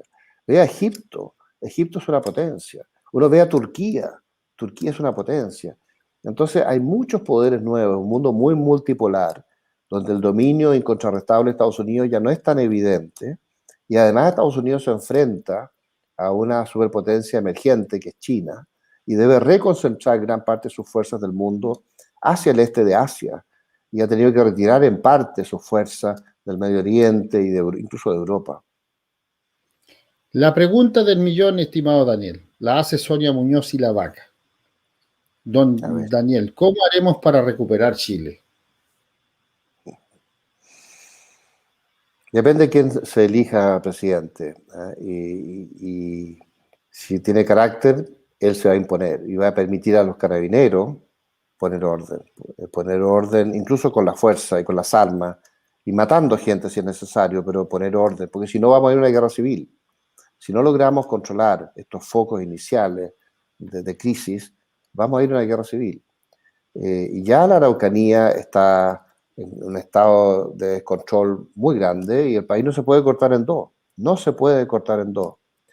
Y la gente de los ríos y los lagos tiene que poder trabajar tranquilo, poder desarrollar sus inversiones, sus productos, y no puede estar amenazado con que les quemen, no sé, sus casas, los centros turísticos, o los campos, o las cosechas, que no puedan invertir en sus campos, que no puedan, no sé, cultivar, no puedan cosechar. Es absurdo eso no se puede aceptar, no se puede aceptar. Entonces tiene que haber un gobierno que se imponga por la fuerza y olvidarse del Instituto Nacional de Derechos Humanos, restablecer la amnistía, sacar a toda la gente de Punta Peuco. Después hay que indemnizar a toda la gente que ha estado en Punta Peuco y Colina 1 por todos los años que han estado presos, porque nunca debieron estar presos, porque la amnistía existe y no se está aplicando. Indemnizarlos a ellos, a su familia, si es que incluso muchos han muerto, así que indemnizar a su familia. Y no privilegiar a los terroristas. ¿Por qué se tiene que dar amnistía a los terroristas y no a la gente que nos salvó del terrorismo? Eso es absurdo. ¿Y por qué tiene que indemnizarse a los terroristas durante décadas, como ha ocurrido en Chile, por ser terroristas? ¿Qué sentido tiene eso? Eso es absurdo. Entonces, aquí hay una distorsión no solo del Poder Ejecutivo, con Piñera y su gobierno, sino que hay una distorsión muy grande por la mayoría de izquierda que hay en el Congreso. Y hay una distorsión también muy grande en la judicatura, en el Poder Judicial. Son los tres poderes del Estado los que están permitiendo el fracaso de Chile. Y eso no puede seguir, debe cambiar. Daniel, conociéndote y la gente conociendo tu trayectoria, tenemos entendido y nos sentimos felices y orgullosos de eso, de que tú seriamente estás pensando y evaluando participar en política. Y realmente necesitamos gente como tú, con los conocimientos que tú tienes y en realidad con el carácter que tú tienes para meterte, para integrar la arena política chilena. ¿Eso es cierto? ¿Tú estás evaluando esa situación, mi estimado Daniel? Mira, yo me he dedicado a ser presidente del ICAES, este Instituto Chileno de Análisis Estratégico y Social. Y ahora hubo un grupo que no puedo, no creo que están autorizados todavía para informarlo de dónde son y quiénes son, que me han ofrecido ser candidato a senador en noviembre. Y bueno, yo le dije que en principio sí, porque creo que hay que intervenir porque los políticos han tenido unas actitudes muy vacilantes y se necesita una línea más clara, más simple, menos compleja, para restablecer el orden, para apoyar a Carabineros, para apoyar a la PDI, para apoyar a las Fuerzas Armadas, para evitar las distorsiones que estamos viendo en la judicatura y en el Poder Judicial y en el Congreso. Entonces, si uno pudiera ser senador y poder colaborar a rectificar algunas de las líneas que se están imponiendo en el Parlamento, bienvenido. Pero estamos en un proceso de evaluarlo, estamos en un proceso de ver si existen los financiamientos para esto, y estamos viendo la factibilidad.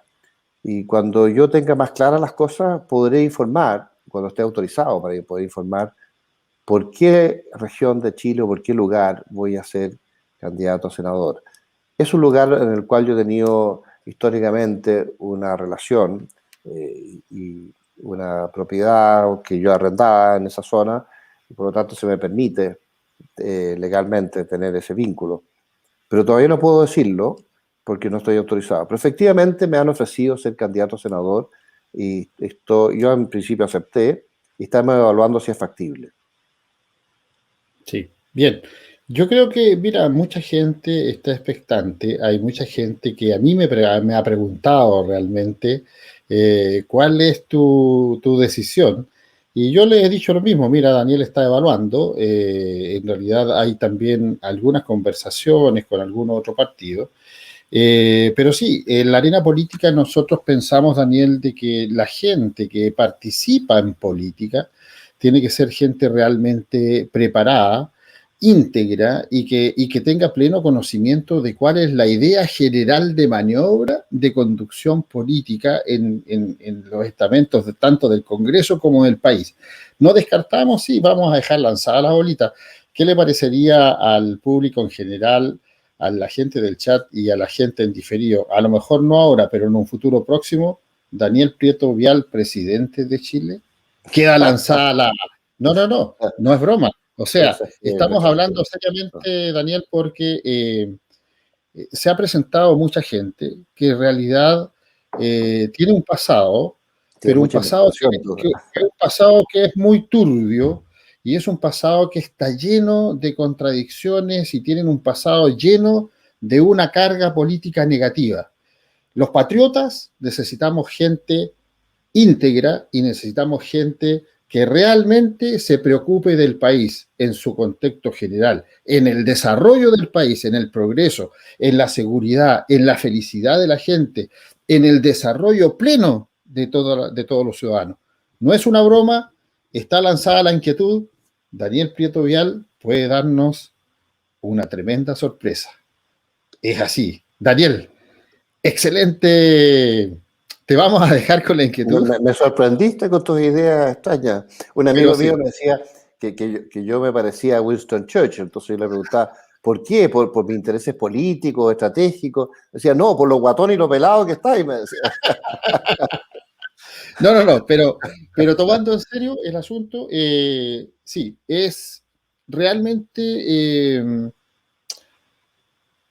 un sentir de mucha gente con las cuales nosotros nos reunimos y se han evaluado muchos nombres y dentro de esos nombres está el nombre de Daniel Prieto Vial, a quien nosotros conocemos, a quien nosotros hemos aprendido a valorar y a quien respetamos y queremos profundamente. Daniel, la gente realmente siente un aprecio especial por ti y por todos los conocimientos que tú nos brindas, pero sabemos que tú, por la trayectoria, inclusive por tu trayectoria familiar, porque lo traes en la sangre, lo traes en los genes, el participar en la política de nuestro país y en la buena política de nuestro país. Bueno, yo tengo unos Y por eso, sobrinos que han sido diputados, senadores, uno fue canciller, pero son demócratas cristianos, que no es la línea mía. no, Ahora, por hay eso uno que fue necesitamos un Daniel ministro de Prieto Agricultura, presidente. ¿no? Hay uno que fue ministro de Agricultura, Antonio Walker, que ahora acaba de renunciar porque va de candidato a constituyente, y ese es más de derecha, es más centrado, ¿ah? Pero bueno, no es la línea mía, la de mis sobrinos demócratas cristianos. Ahora, no todos los Walker Prietos son demócratas cristianos, hay bastantes que son de derecha o son bastante centrados. Pero en fin, desgraciadamente el grupo que está metido más en política, Ignacio, Matías, es mucho más demócrata cristiano. Patricio, que fue senador y fue presidente del Senado, antes fue diputado, era bastante más moderado, ¿eh? Y bastante más cercano a lo que yo pienso. Pero también en una línea demócrata cristiana, que no es la mía. En fin. Así que ojalá que uno pudiera influir con otros criterios, pero Sí, uno nunca mira, sabe. Yo tengo 69 años, voy a cumplir 70, bueno, entonces es mejor un pues. poquito tarde para meterse en estos cuentos. No, Yo para nada, he querido meter en política.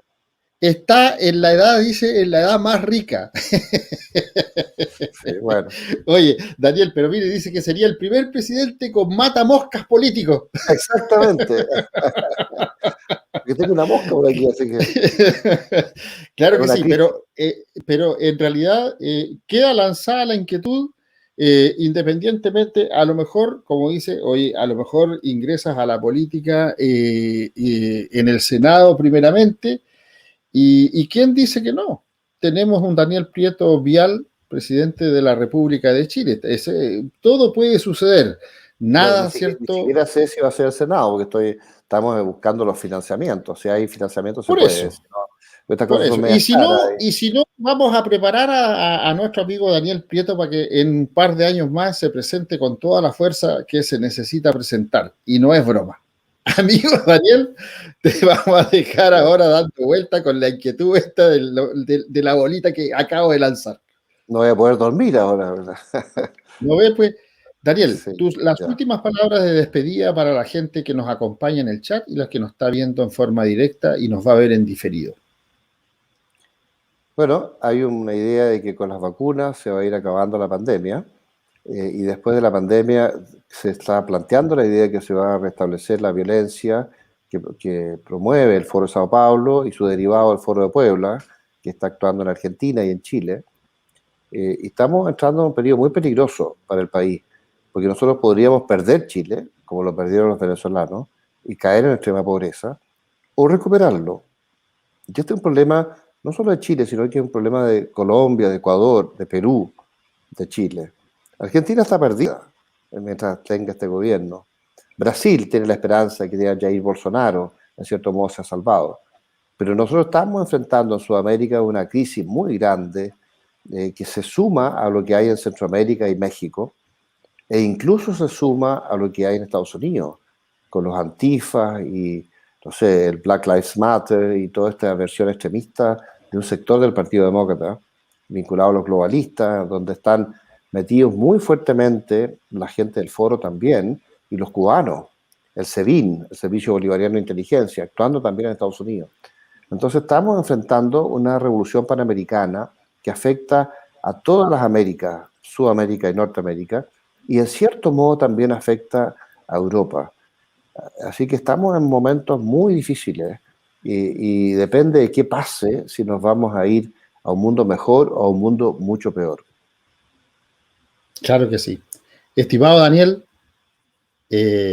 futuro integrante de la arena política chilena, que así queremos verlo.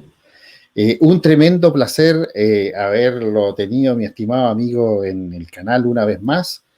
Y esperamos que sigamos viéndonos todas las semanas.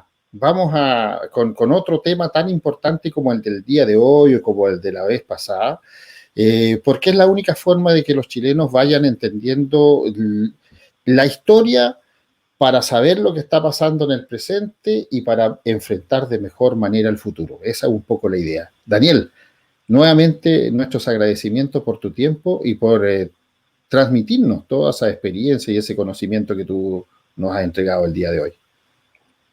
Gracias, Arturo. Tú siempre me sorprendes, así que bueno, muchas Claro gracias que por sí. todo. Gracias, Daniel. Esa es nuestro especial reconocimiento a toda tu trayectoria y que sabemos que va a ser mucho más brillante de ahora en adelante. Gracias por estar. Gracias a ti. Bien, amigos, teníamos ahí la participación, oye, tremenda participación de don Daniel Prieto Vial. Oye, ¿quién dice que no? Yo les digo que realmente don Daniel Prieto Vial es una persona de mucho conocimiento, una persona muy patriota y una persona que tiene clara la película. Así que no es que hayamos lanzado una bolita y que esto vaya a quedar así por decir y por ser salamero ni nada, pero hemos estado viendo hace harto tiempo personajes y personas importantes que puedan rescatar la política chilena, que puedan rescatar a este Chile. Y Daniel Prieto Vial, estimados amigos, es una de esas personas. Tenemos que pensarlo, tenemos que discutirlo dentro de nuestros círculos. Y lo mejor de todo es que es una persona que siempre ha mantenido una línea. Y por herencia familiar. Si no oye, si los que tenemos de políticos en este momento son unos aparecidos, unos imberbes que no tienen idea, otros que son unos aprovechadores que vieron en la política un negocio y una forma de vivir holgadamente, pero Daniel es de una casta familia de los albores de nuestra patria. Entonces, tiene todo el conocimiento de lo que podría ser y tiene y tiene toda la pinta para ser un buen político, si no es broma, o sea, tenemos que tomarlo en serio. Vamos pensándolo, vamos madurando y vamos a ir viendo cómo se desarrolla esto. Yo creo que por ahí muchas personas van a estar de acuerdo conmigo y vamos de una u otra manera, a impulsar esta idea. Bien, amigos. Llegamos así al final del programa. Gracias por estar, gracias por acompañarnos. Mañana, Dios mediante, el programa a lo mejor va a ir un poquito más tarde, pero tenemos algunas cosas porque no se olviden que yo supuestamente estoy de vacaciones.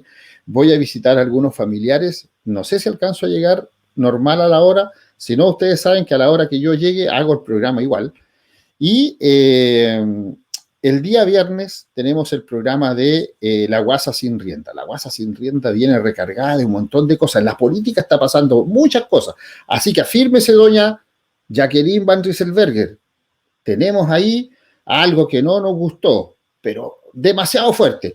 Afírmense también algunos políticos, algunas personas que se están postulando por los republicanos, que también tienen algunas cosas medias extrañas, que tampoco nos gustan. Las cosas tienen que ser claras y nosotros dijimos en el canal Seguridad y Defensa Estratégica que la seguridad y defensa estratégica para las Fuerzas Armadas, para las policías, pero también para la ciudadanía, vamos a felicitar las cosas que están bien y vamos a denunciar las cosas que estén mal, no importa de qué lado estén.